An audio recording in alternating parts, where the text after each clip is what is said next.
pretty sure it's safe to say this is a different Jack Frost than the one that Frosty and friends dealt with during their adventures. Like Christmas in July and Shiny New Year, this is a Christmas special that doesn't really focus that much on the traditional date of the 25th of December, instead seeming more like it's focusing more on, of all days, Groundhog Day. I really don't know what the logic is in choosing that day of all things for a Christmas special, but maybe they were really struggling for ideas that year or something. The special starts by introducing us to a famous Groundhog Day groundhog, Pardon Me Pete, played by Buddy Hackett, who explains that he's got to deal with Jack Frost to always see Jack's shadow whenever he comes around, so that Jack can extend winter and Pete can keep hibernating a few more weeks before launching into the story proper, showing off that the link between the main story and the holiday is kinda tenuous at best. It does play into the plot, but it sort of feels like it was written into the story last minute in order to fill a plot hole and give the story some seasonal significance.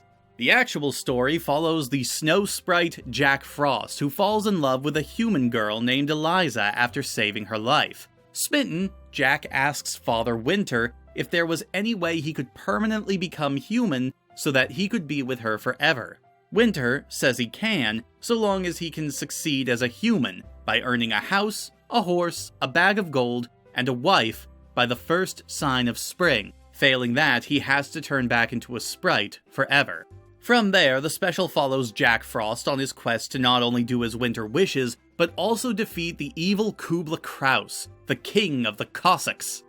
It plays out quite a bit like a fairy tale, though not necessarily one that ends completely happily. It's certainly not a tragic tale, but it's not the sort of thing that ends with happily ever after for all of its characters. Despite its slightly downer ending, its tone is pretty comparable to that of Santa Claus is Coming to Town in a lot of ways, and it has a lot of the same charm. However, I do think that its plot is a little bit stretched out at points. It's a slightly longer special, clocking in at 45 minutes, and I don't think it needs to be quite that long. It's kind of weird. The story is well told, the characters are fairly endearing, the songs are decent, and yet, despite this basically being Coming to Town 2.0, I just don't find myself latching onto it the same way that I did with the first one. It's not like I never saw this one growing up, sure. It wasn't on nearly as often, but the two did get some side-by-side airings now and then. But I don't know, it might just be a taste thing, but I never gravitated to this one the way I did with some of the other specials. Again, I don't know why, the characters are pretty fun, and the settings are really well done this time around. Like, it is unbelievable how well crafted some of these locales are. Something as simple as a pumpkin farm just looks so damn good. In terms of animation and effects, I think it even manages to stand above Christmas in July.